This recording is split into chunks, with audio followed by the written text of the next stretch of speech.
皆さん、こんにちは。今日は日本のホラー映画を話しています。この映画はオーディションというです。じゃあ、始めましょう。キリキリキリキリ。Audition. Audition. I think this is the first Takashi film that I've covered on the channel. I've seen quite a few.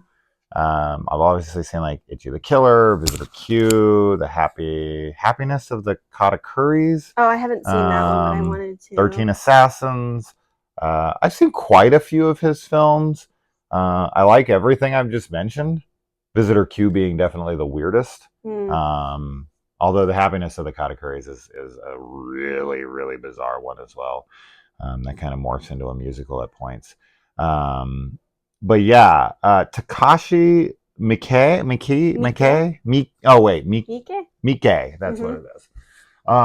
Yeah, he has made over 100 films now. I don't know what his total is because I know 13 Assassins was his 100th directing title, which is crazy to me. 100 films. I can't even imagine making one. I did see an interview with him at one point though, where he says he basically just goes on to every project like it's a job at this point. Like, but he's still like 13 Assassins might be his best film that I've seen, and it was his 100th movie. Maybe it was because it was the 100th. He took it a little more serious because he's like, it's my 100th film. But I don't think I've ever seen a film of his I didn't like. Yeah. Oh, and didn't he did that really, really cool, bizarre Masters of Horror episode we watched, Imprint. Oh, yeah, that's right. That was really an interesting episode. He does some really wild shit. Yeah, he does. Yeah, I mean, I haven't seen, I don't think, many of his stuff. He makes an appearance in Hostel. Oh, yeah, I remember you pointed that out. Be careful, you can spend all your money in there. This was a really cool movie to watch. This was your like second time watching it, right? Yeah. And this was my first time watching it. This has been one that I like, have known about for a long time and just haven't watched it. Quite a while. We've talked about it a bunch and just for whatever reason hadn't sat down and seen it. I didn't really know what it was about though. Like I think when we talked about it, we kind of talked about it like very broadly and like generally and not about like plot or anything. And at least if we did, I totally forgot because I thought this was about something totally different. And you know what I think was also, I think that I was like kind of confusing what I thought this was about with, is it Battle Royale? Oh, wow. For some reason in my head, I think I like merged both of them. Okay, so this must be a wildly different film. This was a totally different thing than what I thought it was. But I really loved it. I thought it was really cool and very messed up. We'll say that. It's really messed up in like a lot of ways. Yeah, it's like a Japanese Fatal Attraction. It's very much like, the dating world's crazy. Careful. Yeah. Now, having watched this now and while you were watching it, you loved it. Yeah, but I did. Was it jarring or like, were you like, when are kids going to start killing each other? So that's why like with the audition aspect, I was like, oh, okay, like, so there's going to be like an audition and like people are going to start killing each other in the audition. That's kind of what I was thinking. Okay. I didn't realize that it was like, oh no, like the audition is just kind of like the first. So you've never seen Battle Royale either, obviously. Haven't. I know, yeah. So, but I really loved it. I love where everything went with it, and I think that it was very disturbing and kind of a like sad, realistic way too. I don't think we're going to try and talk about spoilers necessarily. We can. I don't think there's anybody who hasn't seen this movie who cares. So, well, with spoilers then, I definitely feel like it like his death or not his death, but his like mutilation was undeserved. Pretty no, yeah, he definitely doesn't deserve it. And I don't even know the character names, I'm realizing. What happened? Okay, so him setting up this audition, I guess it's technically his friend, but him agreeing to set up this audition for these girls and but the movie exists, right? Yeah. Like that's what I got. Yeah. Like that movie does It exist. does exist. Like it was So a someone real was going to audition. get the role. Yes. Right. So, but he definitely he picked 30 contestants having wanted to potentially date all of them. Like he didn't pick them on any of their merits. No. Just whether or not he would want to marry them. Right. Which is messed up. And Yeah. the auditioning process is messed up. I mean, there's nothing I can say to defend this guy in that way. Does he deserve what he gets for that? No. Yeah. That's insane. But it's a lame thing to do. It is. But it is lame. While that setup is lame of him to agree to and whatever, he does really only have an interest in one girl from the moment he starts looking through the page. He sees her, he's obsessed with her and her alone, and every girl who comes through there, he's not even listening. He doesn't even care. He's just trying to get to her. Yeah. And when she shows up, she just so happens. What do you think this is? This is like fate? That like he picks the craziest one, that she just so happens to be in his audition, and he picks her and he obsesses over her. It's just she has that like it factor that men want, and she just is like the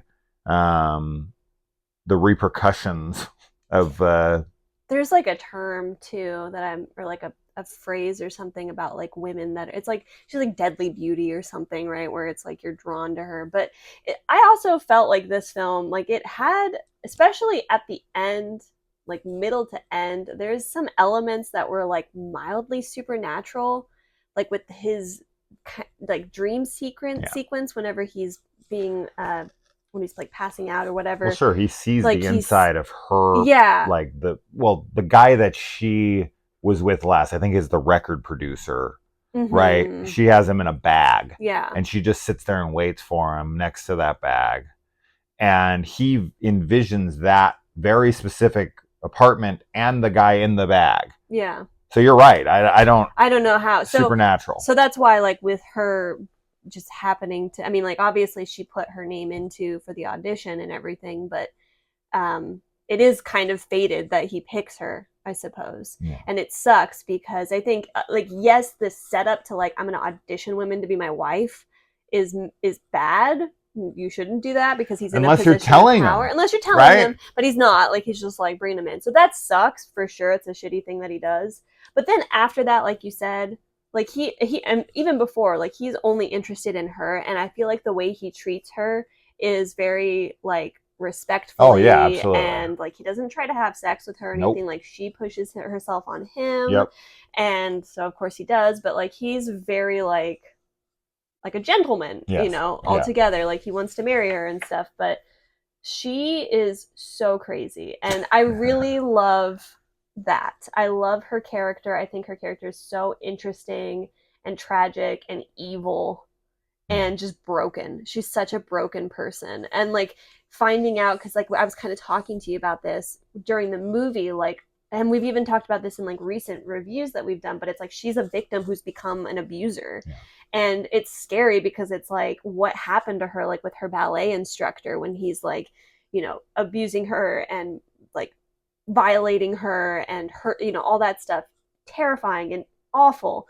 And then, like, just her growing up, you know, being treated that way and becoming, like, she hates, like, it's weird because it's like she hates men, but she also wants someone to be, like, only in love with her and, like, obsessed with her and everything. And, like, she tells him, like, you're only gonna love me, right? Like, only me.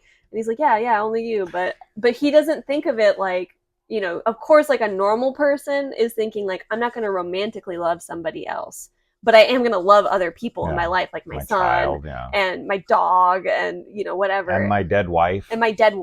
Which which is romantic. It is, but it's like a memory. You're not going to ask someone who wasn't, like, if you died. Oh yeah. I would always love you. But you'd be in love with somebody else if you found another person. If I met somebody years from now, a week or two after your death, years from now, at your funeral, no, of course I would still. My memory of you would always be love. and that's actually something I've always pondered about, like the afterlife, right? Like if you were to die, and then I was to fucking meet someone in a few years or whatever, and like spend the rest of my life with them. Yeah. And then you like die and like go to heaven, and they're like, well, who do you want to spend eternity with? Oh, yeah. And I'm like, what? I don't know what. Yeah. So that's always kind of tripped me out. But it's gonna be me, right? Why did you nod at the camera and hide your face? I winked. Oh, you winked. I don't think I did. I meant to though. I did it too quick. But yeah, so she, as far as his torture goes, Yeah. I'm curious on if that was like just random torture that was created, by people who are just like, what would be screwed up, or if there's something symbolic in nature of those specific kinds of injuries, like, like having two needles put just under your eyes, not into your eyeballs, but just under your eyes. Like, she puts him like right on top though, right? No, like under. Oh, I thought she put him like under his brow bone. Like right here. Oh, yeah, that was gnarly. But like, I was thinking about it, and I try not to do this with film, even though I probably should, since this is what we do. But like, symbolisms and stuff like that, metaphors. So I'm just trying to think of like, the idea of where she puts him, because she specifically puts him in his stomach, which is almost like pain in your stomach, like a sickening feeling. And then two under the eyes, like, what I see in this world brings me pain. Yeah. And it makes me sick, right? And it's because someone took my legs from me.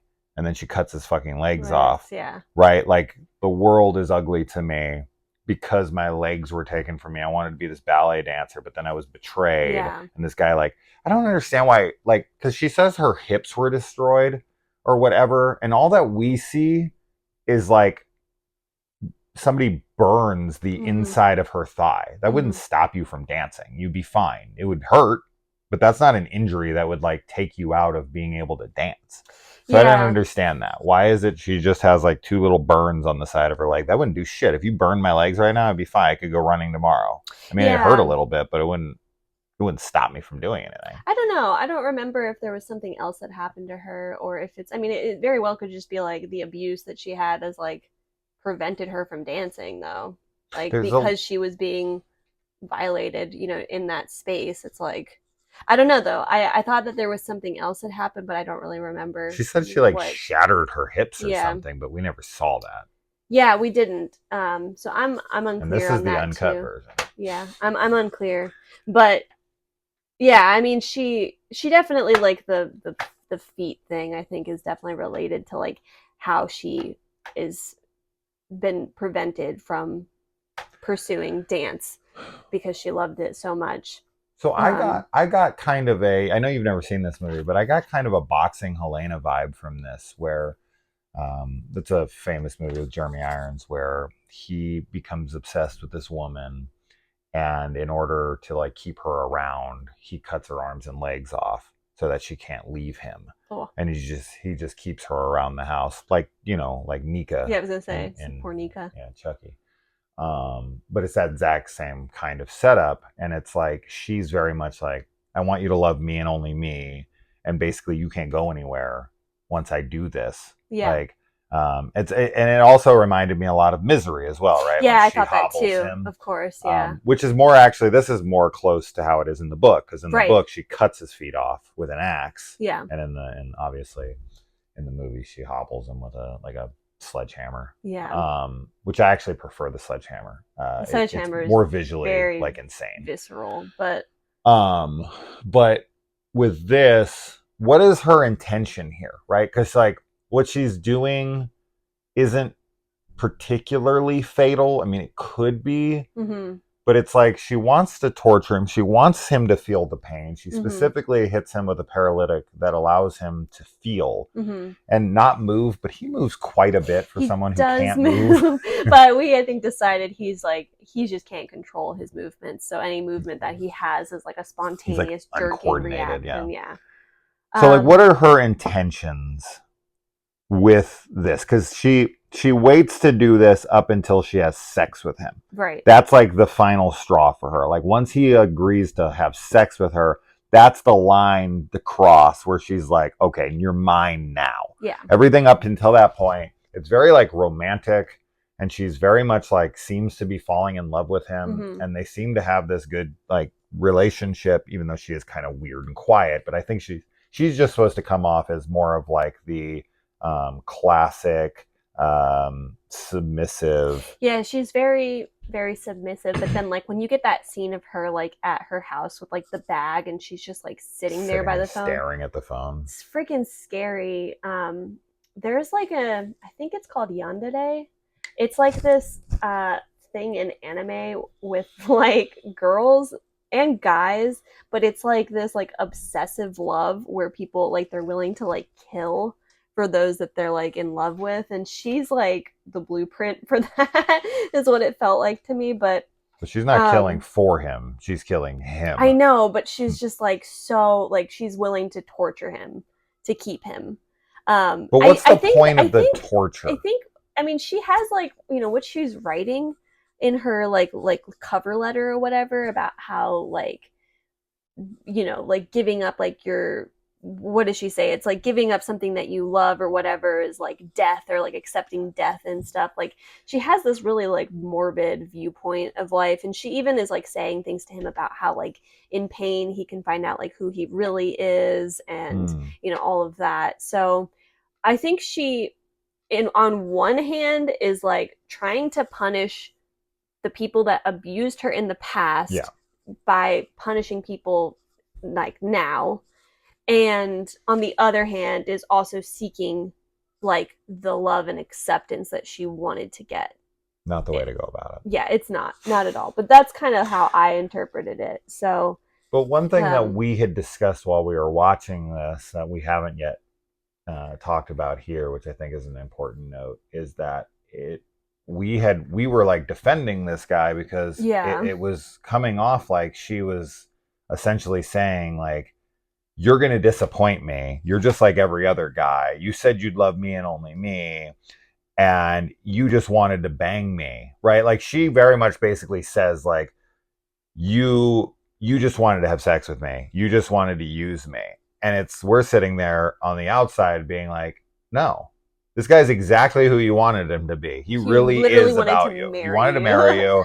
He'd be all about you. Yeah. Right? He's very, like, when he was with his wife, he wasn't cheating. He was in love with his wife. And he would have stayed with her. Yeah. Like, his she wife died is from dead. An illness, yeah. Now, you know, he ends up going after her. He's clearly crazy about her. He wants only her. He literally only thinks about her, talks about her, you know. And so she's just wrong. That's kind of the irony here, is that if that is what she's having happen, where she's like worried, because I'm sure the record dude was probably just banging her, right? Oh yeah, right. And he got tied up and put into a bag and whatever. But this guy, isn't a shit bag. What he does isn't awesome, but he does it in a way that doesn't make him. It makes him redeemable. Yeah, and it kind of is like, you know, it's like not all men, but it's like if all the men in your life have kind of been using you and treating you like this, then she just kind of assumes like all men are like this. You know what I mean? Like it's kind of. But there's a way you put yourself out there too. Oh, right? Sure. Like this is not just men's fault. This is the men you're going after. Oh, now there can be guys that you meet who straight up lie and are giving you everything you want to hear. But there's usually a very good obvious sign that a guy is like, I just want to get laid. I don't actually want to take this seriously. But a lot of people turn that part of their brain off. And this happens with a lot. I always try to tell this to people that come into the salon, because relationship advice is like half my job. But I'm always sitting there like, is that what he said? Or is that what you're wanting to hear? Yeah. Because you've got to really listen and really pay attention to how people are, not how you want them to be, and then get disappointed at them for not being the person you want them to be later on. It's like, no. They've been very obviously only wanting to be casual or screw you from moment one. And you just refuse to see that because you're in a place where you want to be with someone. Right. So there's a different way about this where she's putting herself out there to be led to this kind of conclusion, but this guy just so happens to not be that guy. Right. So it's like she's specifically targeting guys that will be like this, you know, do like head executives of like a record producing label or a movie producer or whatever, kind of like the classic typical, I have the power and I'm just going to exploit you for sex and give you the part if you blow me kind of thing, which is scumbag thing to do. And it's kind of representative of like a toxic male. But she happens to come across a guy who is not like that. Right. Yes, what he does because his friend pushes him into it, like peer pressure. He's like, all right, which agreeing to it is lame, and I'm not forgiving what he did there, but he's not a bad guy. He just does a lame thing, and then what he does from there is totally fine, because once he has his sights set on her, it's only her. He treats her totally great the entire time. He has no nefarious desires. He is super, super like authentic to her in every way. And then she abuses the shit out of him. And oh man, when the son comes home and kicks her down the stairs, oh my God, that actually made me laugh out loud. The way she flies, because she is so little, right? She has to paralyze you. She's not going to physically overpower you. She has to paralyze you so that she can take advantage of you. Yeah. And to see her like kicked like that, that's very funny to me, because we watch movies like this where the killer, like Esther from Orphan or something, where I'm like a small build, or like, come on, you could kick this bitch across the room. And she flies down. It's weird. I don't know what's going on with her neck. Yeah, it like looks like something's moving under there, or maybe it's like her trying to swallow, or I don't know, but it was weird.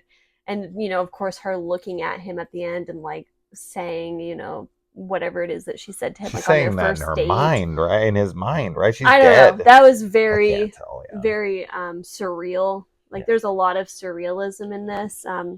And I just wanted to say too that I like that like everybody, like his friend starts to warn him about her. You know, he's like, I don't like her.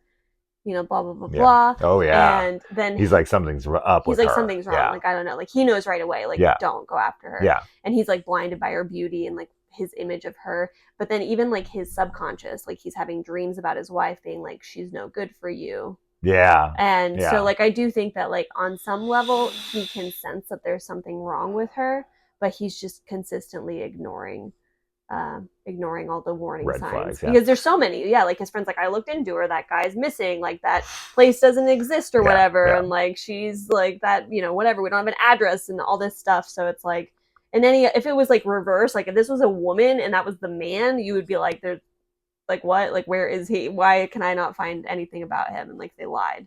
But because I think he feels like safety in that he's like, well, what can she do to me? I mean, but she could do a lot. Like even if she wasn't torturing him, she does do a lot. Even if she wasn't torturing him, I feel like there's still a lot of other things that, like, you know, social repercussions and whatnot that women can do.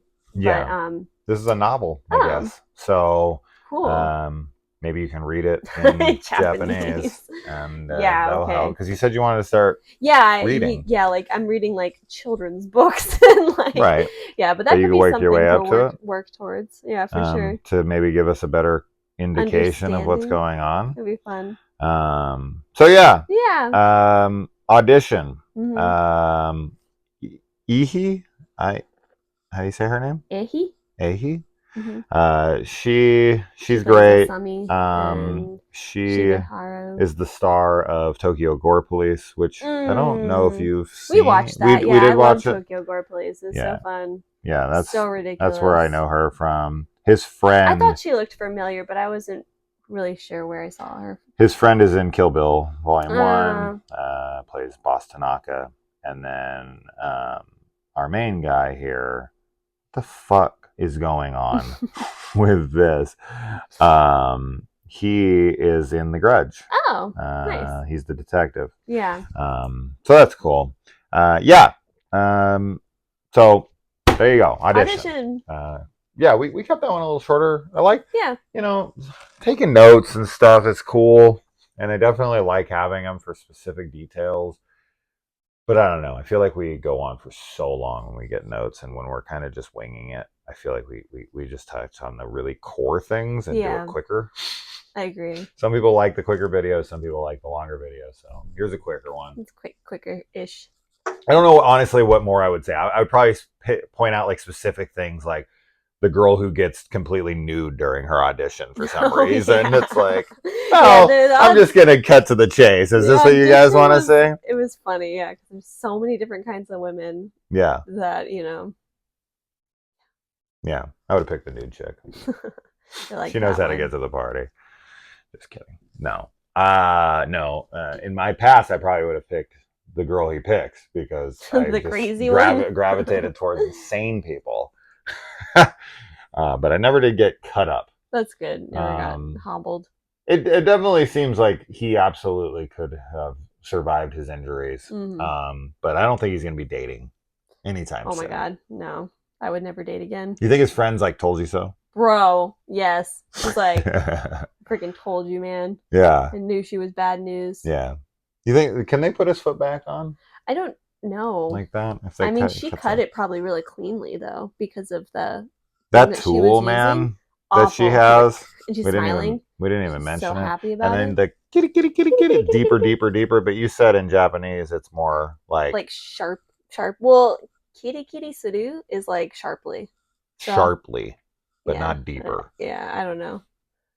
Yeah, that's crazy when she's doing like kitty, like that thing. It sounds like kitty. Yeah, it sounds like kitty. Which is what I've been doing with the cat lately since we watched the movie. Kaylee's like, stay away from the cat. I'm like bringing a knife. I'm like, kitty. But yeah, it's pretty gnarly to see her like shoving them in, and we don't really see. I mean, we see a couple we see a couple puncture the skin, but mostly it's just like her face, and it's creepy. She's smiling and enjoying it, and she's But yeah, that tool she has, the saw, is gnarly. Oh man, and him having to just sit there and feel it all. Dude, no way. Yeah. Ugh. Yeah. Anyways, all right. If you haven't seen it, you shouldn't have listened to this and watched it, but I hope that gets you to want to if you haven't. What is your favorite of Takashi's films? Leave them in the comments below. There's a lot to choose from. Yeah, there is. 100. And I've seen like 10. So I've seen like 10% or less. Yeah. All right, guys. Bye.